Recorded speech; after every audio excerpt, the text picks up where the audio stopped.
Continuamos investigando la relación entre una variable respuesta y una o más variables predictoras.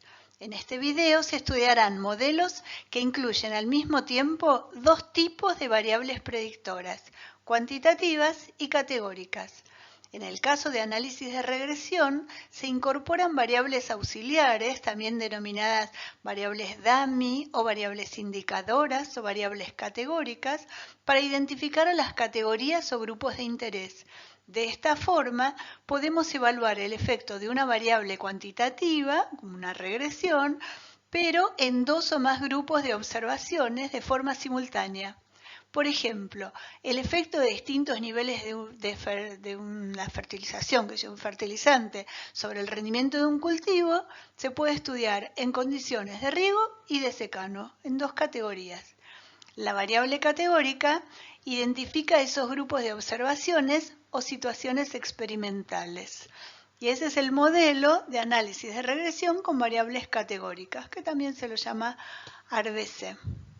En el caso de los modelos de análisis de varianza, lo que se incorpora es una variable predictora cuantitativa, denominada covariable, y esta permite controlar heterogeneidad de la variable respuesta.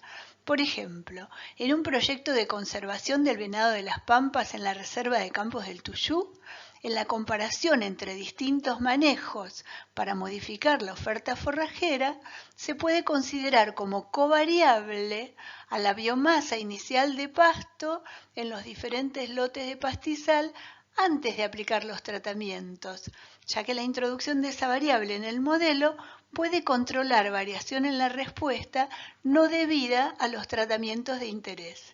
Este tipo de modelo es el que se llama modelo de ANCOVA, donde a nuestro conocido modelo de ANOVA, de comparación de tratamientos, que también lo llaman modelo de clasificación, le agregamos una variable cuantitativa. En ambos casos, la incorporación de estas variables se dirige a ampliar la generalidad del modelo sin perder potencia en las comparaciones. Hasta ahora, los modelos que veníamos estudiando tenían un solo tipo de variables en la porción explicativa, ¿no? Conocíamos cuando las variables eran cuantitativas, una o más variables cuantitativas, conocíamos los modelos de regresión simple o múltiple, como el ejemplo este de los polinizadores silvestres, donde teníamos como predictoras la cantidad de visitas de polinizadores silvestres y de abeja melífera, y como variable respuesta el porcentaje de cuajado de los frutos. Ese era un modelo donde su porción explicativa era puramente cuantitativa y eso lo llamábamos análisis de regresión. Por otro lado, conocíamos los modelos que llamábamos de análisis de varianza o de clasificación o de comparación de medias. Son modelos que solamente incorporan variables categóricas en su porción explicativa. Las variables categóricas son las que identifican distintas categorías como grupos, tratamientos o de manera más general situaciones experimentales. Estas variables no describen niveles de medida, sino que identifican grupos de observaciones. Los modelos asociados eran los modelos de ANOVA. Entonces ahí comparábamos los efectos de los tratamientos. Claramente teníamos en un caso esos gráficos donde se veía la forma funcional de la respuesta, podían ser líneas, ¿no?, con pendiente constante, o polinomios que cambiaban la pendiente, o planos, como en este caso, ¿no?, cuando hay dos variables predictoras. O, por el otro lado, teníamos estos modelos de categorías, de comparación de medias, ¿no?, donde hasta se ve en la representación la diferencia entre ellos. Sin embargo, existen situaciones en las cuales las preguntas de interés involucran evaluar el efecto de variables cuantitativas y categóricas en el mismo análisis. Esos son los modelos que nos interesa abordar ahora. En el contexto del análisis de regresión, la incorporación de variables categóricas en la porción explicativa del modelo permite incorporar distintos grupos de observaciones en un único modelo de regresión y de este modo aumentar la generalidad del modelo y o la potencia del análisis, comparar los modelos de regresión ajustados a distintos grupos de observaciones. Veamos, retomando el ejemplo de rendimiento de girasol que abordamos en un video anterior, recordemos que se había registrado tanto la cobertura del cultivo al momento de floración, que íbamos a usar como variable predictora, como los rendimientos finales. Todo esto se había hecho en lotes cultivados en una zona y ahora a esa zona la vamos a denominar zona oeste, porque la experiencia también se realizó simultáneamente en otra zona de suelos más arenosos y con menores precipitaciones que denominaremos oeste arenoso. El modelo propuesto para la zona oeste, ¿sí?, que es ese que vemos a la derecha arriba, ¿se acuerdan? Ese era el modelo que habíamos ajustado, ahí está el modelo predicho incluso, y el gráfico del modelo predicho. Ese modelo ahora se puede ampliar para abarcar las dos zonas mediante un modelo de regresión múltiple con una variable categórica. Por ejemplo, se puede generar una variable que llamaremos z, a la que se le asignan dos valores posibles. Le vamos a poner a z valor 0 para los lotes de la zona oeste y a z, la variable z, valor 1 para los lotes del oeste arenoso.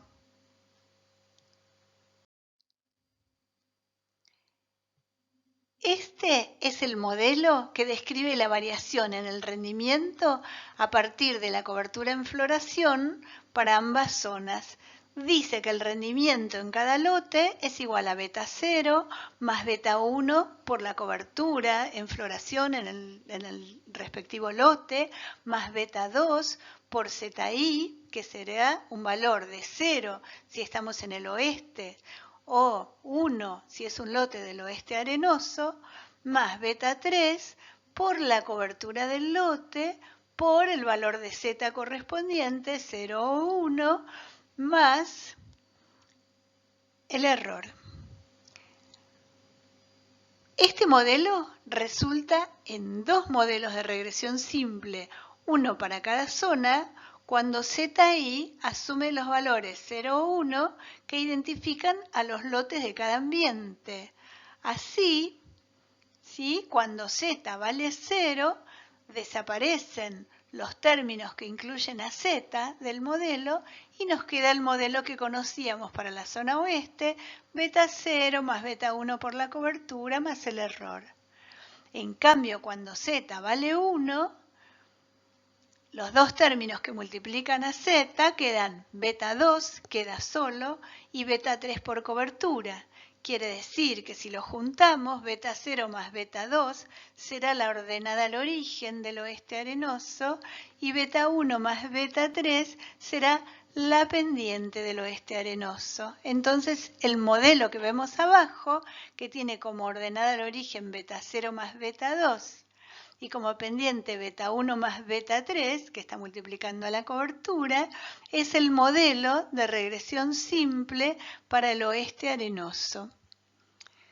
Esto nos muestra que la pendiente para la zona oeste está representada por el parámetro beta 1 y para el oeste arenoso por la suma de parámetros beta 1 más beta 3. De esta forma, la prueba de hipótesis para el parámetro beta 3 equivale a probar si ambas rectas tienen la misma pendiente.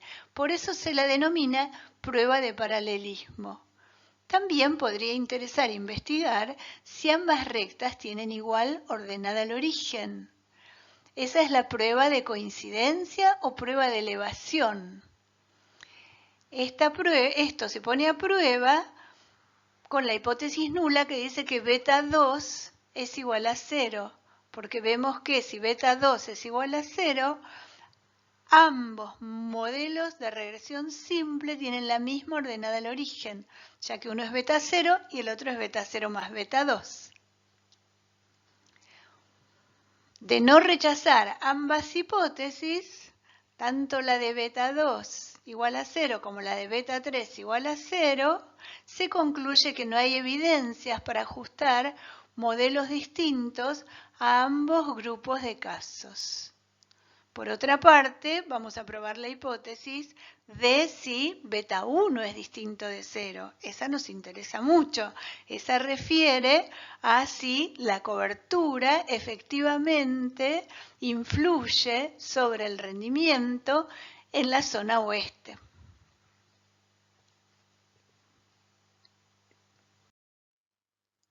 De manera muy esquemática podemos representar entonces los resultados, los distintos resultados de las pruebas de hipótesis. Por ejemplo, entre A y B, estos gráficos que vemos aquí, que representan los dos modelos de regresión simple para las dos situaciones, con ZI igual a 0 es la línea completa, ZI igual a 1 es la línea interrumpida. Vemos que en el caso A, las pendientes son iguales. Eso corresponde a una prueba donde beta 3 igual a 0 no fue rechazado. En cambio, el caso B sería pendientes diferentes, corresponde a donde la hipótesis nula beta 3 igual a 0 fue rechazada. El caso C y el caso D refieren a la ordenada al origen. Entonces, si la ordenada al origen es coincidente como vemos en el gráfico C, eso se correspondería con el no rechazo de la prueba de hipótesis beta 2 igual a 0.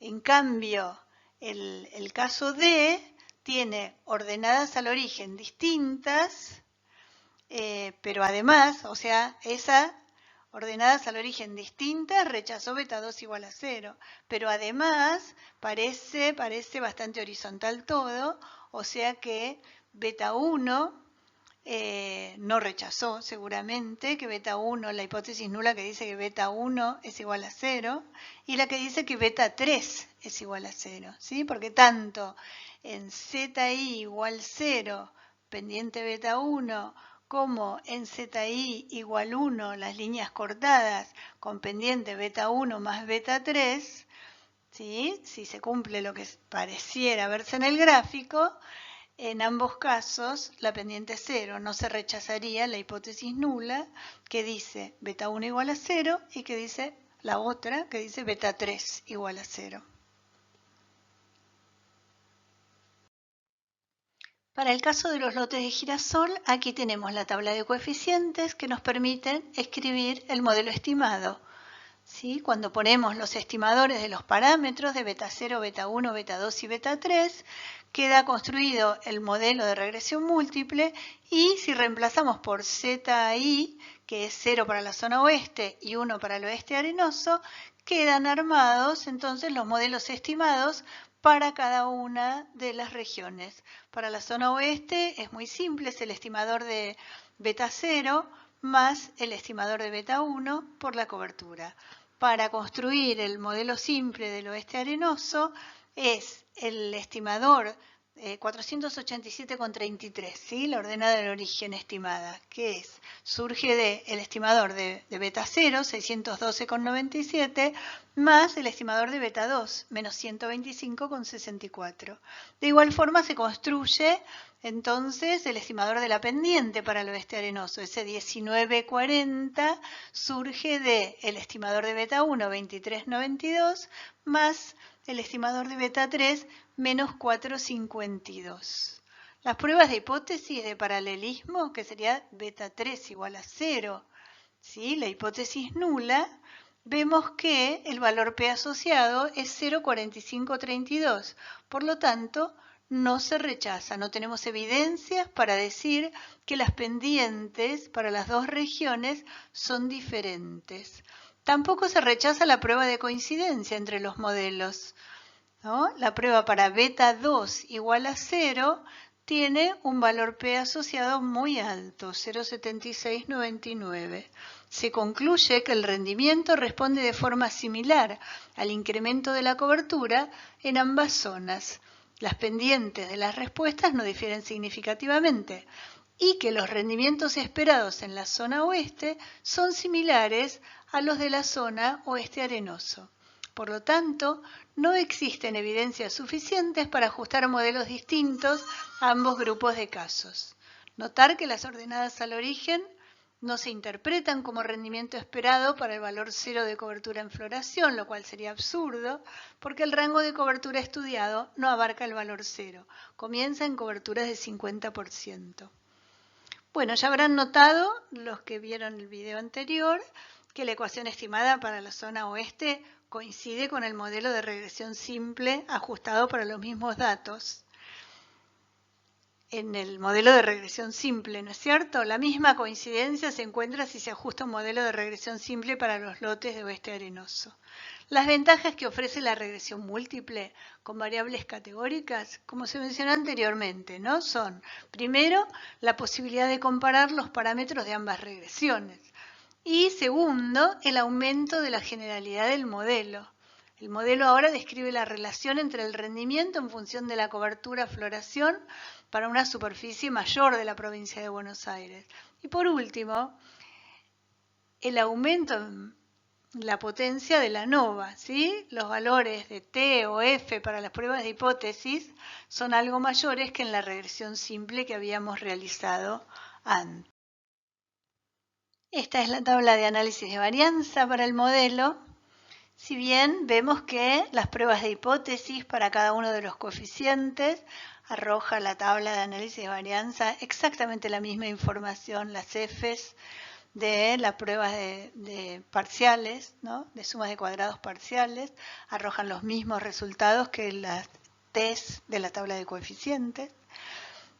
Pero bueno, tiene dos ventajas adicionales. Una es que al mostrarnos la partición de la variación con las sumas de cuadrados, nos permite calcular el coeficiente de determinación como cociente entre la suma de cuadrados del modelo o de la regresión, dividido la suma de cuadrados total, que en este caso da 0,51. Parece que el 51% de la variación en los rendimientos entre estos lotes es explicado por este modelo, que habla de la importancia que tiene la cobertura que el cultivo logra hacer al momento de la floración para determinar el rendimiento final. Aparentemente un modelo que solo explica la mitad de la variación en la respuesta observada parecería poco interesante. Sin embargo, en este caso pone de manifiesto una señal muy fuerte, porque es capaz de atravesar una enorme variabilidad. Se trata de lotes cultivados con diferentes híbridos, distintas fechas de siembra, distintos sistemas de labranza, distintos cultivos antecesores en diferentes suelos, en zonas distintas, y sin embargo, la mitad de la variación en los rendimientos puede ser explicada por esta determinación de la cobertura que alcanzó el cultivo al momento de la floración. Bueno, además la tabla de ANOVA también nos permite poner a prueba la hipótesis que refiere al modelo en su conjunto, ¿sí? Esta hipótesis nula que está escrita ahí abajo, que dice que todos los coeficientes son cero, o sea, ninguna de las variables explicativas consideradas en el modelo es significativa para explicar la variación en la respuesta, versus la alternativa que dice que existe algún coeficiente de los del modelo que es distinto de cero. Al menos uno de los parámetros es distinto de cero.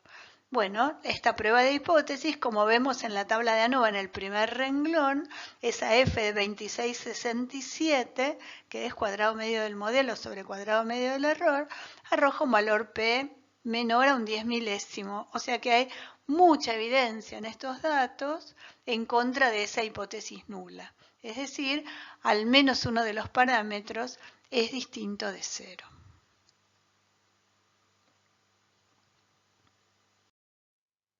Aquí tenemos otro ejemplo de regresión con variables explicativas categóricas.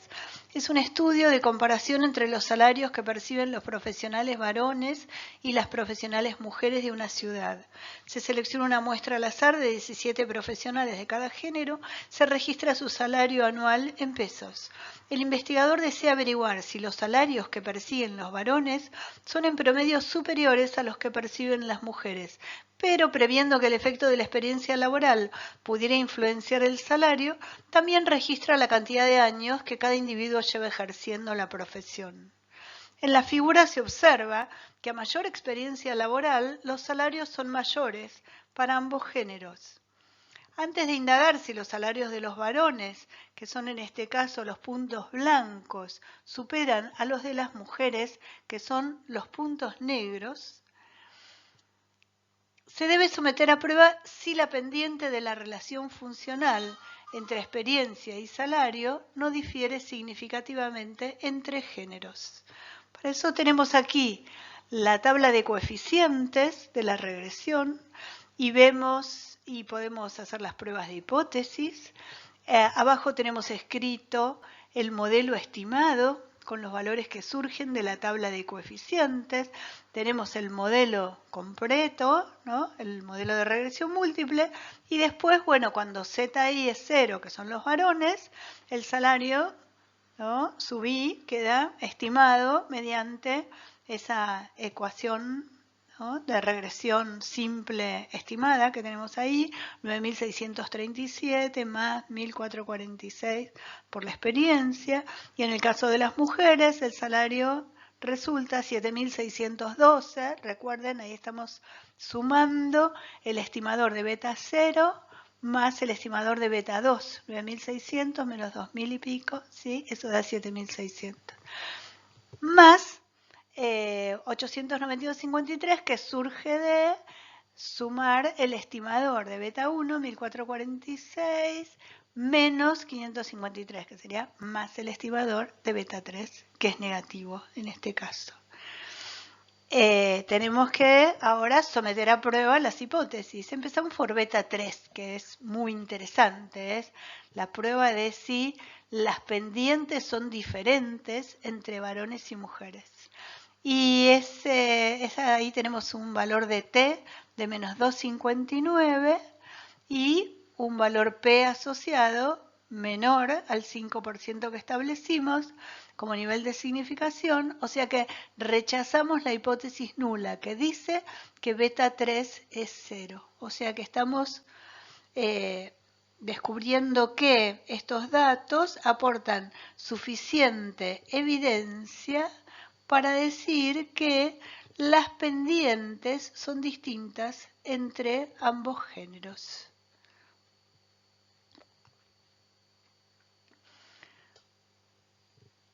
Por otra parte, tenemos beta 1, la prueba de hipótesis, para la hipótesis nula, beta 1 igual a 0, también se rechaza, ¿sí? Con un valor P muy pequeño. Entonces también hay evidencias para decir que la experiencia laboral explica significativamente los salarios, tanto para varones como para mujeres, y además con diferentes pendientes entre ellos. Aquí están representados los modelos estimados y por otra parte la prueba de beta 2 igual a 0 no pudo ser rechazada. Por lo tanto, no hay evidencias para decir que la ordenada al origen sea diferente entre ambos grupos, entre varones y mujeres. Se concluye que en la ciudad estudiada, la principal diferencia entre los salarios que perciben los profesionales de ambos géneros radica en que los salarios de los varones aumentan más en promedio que los de las mujeres por cada año de aumento en su experiencia laboral. El análisis de covarianza, llamado ANCOVA, consiste en ajustar la variable respuesta observada por el efecto de la covariable antes de comparar las medias de los tratamientos en un modelo de ANOVA. Si no se realizara el ajuste, el efecto no registrado de la covariable sobre la variable respuesta podría aumentar el cuadrado medio del error y dificultar la detección de diferencias verdaderas entre las medias, o sea, disminuir la potencia de las pruebas de hipótesis.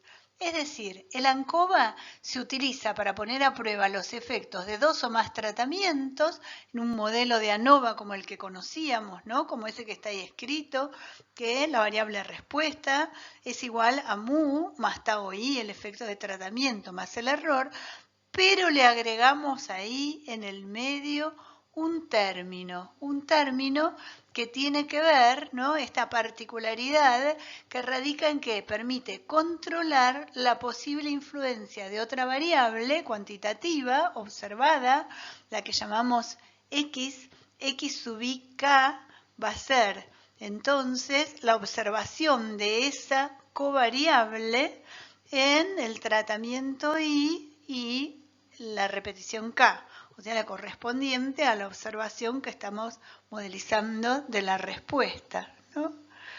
Entonces, permite controlar la posible influencia de esa variable cuantitativa observada con el objeto de reducir el error experimental.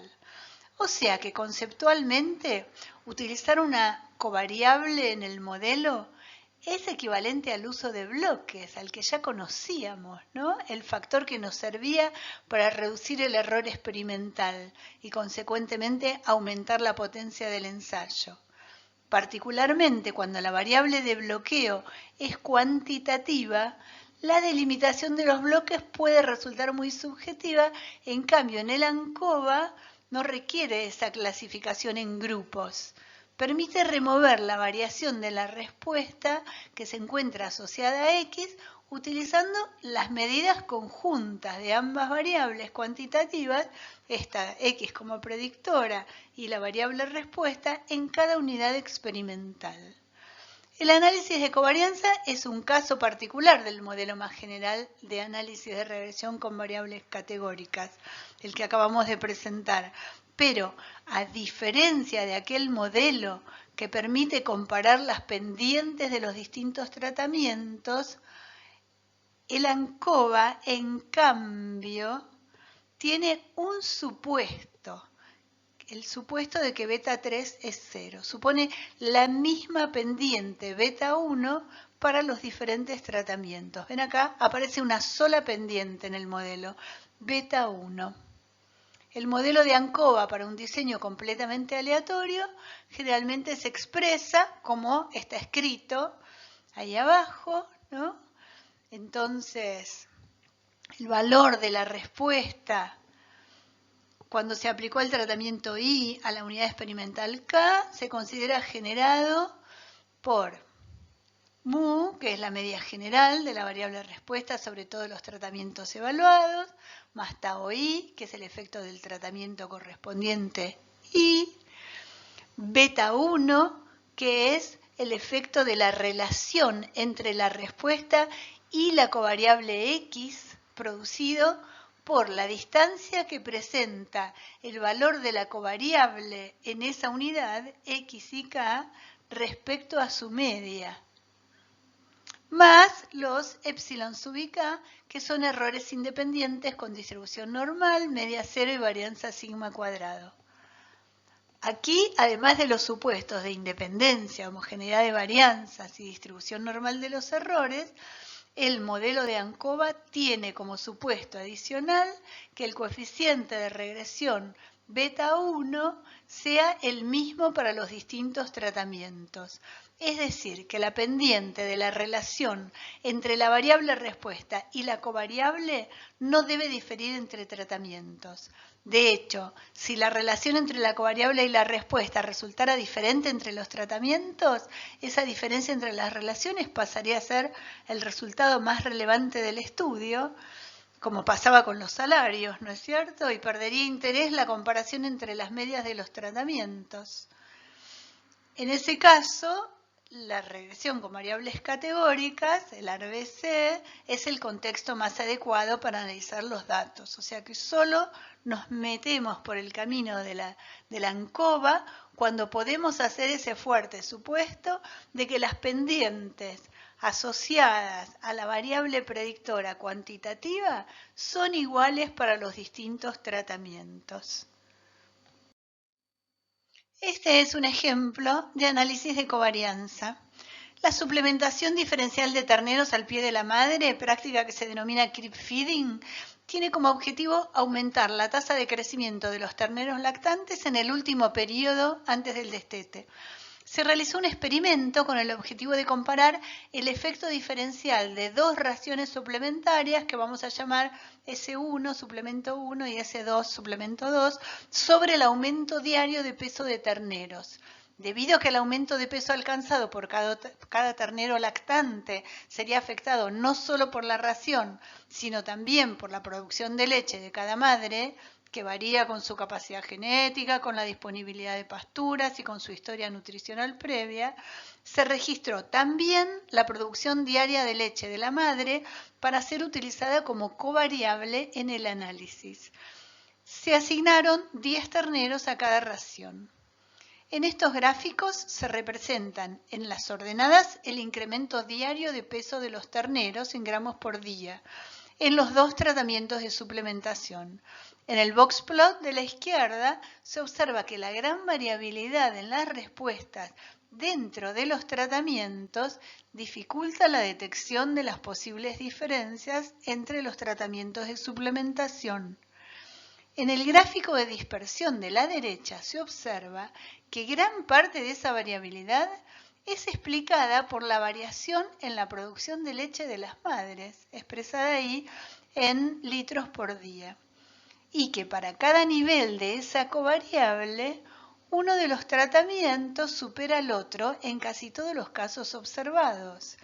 Esto nos hace sospechar que si podemos remover la influencia de la covariable sobre la respuesta, puede resultar más fácil detectar diferencias en el efecto de los tratamientos de suplementación si las hubiere. O sea, nosotros vemos que si pudiéramos comparar en cada situación homogénea de producción de leche de la madre los dos tratamientos, ¿no? Los puntos negros y los puntos blancos, que son los incrementos de peso de los terneros alimentados con los dos suplementos diferentes, si esa comparación pudiéramos hacerlo entre los blancos y los negros para cada nivel de X, para cada nivel de producción de leche de la madre, capaz que si las diferencias existen, tendríamos mucha mayor capacidad de detectarlas. Para eso es que vamos a usar la covariable. Como se observa en la tabla de análisis de la varianza de la ANCOVA, el experimento aporta suficiente evidencia con un valor P de un 10 milésimo en contra de la hipótesis que postula que los suplementos no presentan un efecto diferencial sobre el aumento de peso de los terneros. Ese es el primer renglón, el que dice suplementos, ¿sí? Y eso se asocia con la prueba de hipótesis muy conocida por nosotros, donde la hipótesis nula es que los tau sub i son iguales a 0. Con ese valor P tan pequeño, rechazamos la hipótesis nula y decimos que los suplementos tienen efecto diferencial sobre el aumento del incremento de peso de los terneros al finalizar la lactancia. Por otra parte, se observa en esta tabla algo que para nosotros sí es nuevo y es bien característico del análisis de covarianza. Tenemos un coeficiente que aparece allí de 64,45, que es la estimación de la pendiente, de la relación entre el incremento de peso de los terneros y la producción de leche de la madre. asociado a este coeficiente tenemos una prueba de hipótesis, ¿no? Este coeficiente es el estimador de beta 1. Y la prueba de hipótesis que dice que beta 1 es igual a 0 contra la alternativa beta 1 distinto de 0. Que aquí claramente con esta F de 104,6 arroja un valor P bajísimo y entonces rechazamos la hipótesis nula que dice que beta 1 es igual a 0. Entonces la pendiente estimada de esa relación es de 64,45 gramos de incremento diario de peso del ternero por litro que se incrementa la producción de leche de la madre. Con estas dos pruebas de hipótesis contestamos las dos preguntas de interés en el análisis de covarianza, que son: ¿existen diferencias en la respuesta media entre los tratamientos? Esa la probamos con el primer renglón de la tabla de análisis de varianza. La hipótesis nula era los tau i igual a 0. Por otra parte, ¿influye la covariable sobre la variable respuesta? Eso lo contestamos con la prueba de hipótesis acerca de beta 1 con la información del segundo renglón de la tabla de análisis de varianza. Y ahí tenemos además el estimador de beta 1. Para finalizar, vamos a presentar una comparación entre los dos modelos. Entonces tenemos allí arriba y que se corresponde con el gráfico, el modelo de ANCOVA, ¿no? Donde tenemos mu, tau i, beta, que es la pendiente, ¿sí? Que la pendiente multiplica a la diferencia que tiene la variable predictora cuantitativa, ¿no? La covariable, qué diferencia presenta con respecto a su media, a la media de esa covariable, más el error, ¿no es cierto? Entonces tenemos dos tratamientos y recordemos con el supuesto de que para ambos tratamientos la pendiente con respecto a la covariable es igual, tienen la misma pendiente, por eso los graficamos ahí paralelos. Y entonces eso lo podemos comparar con un modelo de regresión con variables categóricas con dos niveles, Z0 y Z1 para la variable categórica, y para ser comparable tiene que ser situación en la cual, ¿no? Que es la diferencia grande entre ambos, situación en la cual beta 3 es 0. O sea, no vale esa situación con pendientes distintas. No está considerado, es un supuesto. Entonces sería, si lo vamos a comparar con ANCOVA, que tiene el supuesto de beta 3 igual a 0, vamos a eliminar esa posibilidad, ¿no? De que las pendientes sean distintas. Para ese caso, la comparación entre ambos, directamente beta 1 es la misma pendiente asociada a la variable cuantitativa. Beta 2, que en la regresión con variables categóricas mide la diferencia entre ordenadas al origen o entre alturas, ¿no? De los dos modelos, es la diferencia entre los taus, es tau 2 menos tau 1. Y bueno, y beta 3 de la regresión con variables categóricas, como veníamos diciendo, en ANCOVA es 0.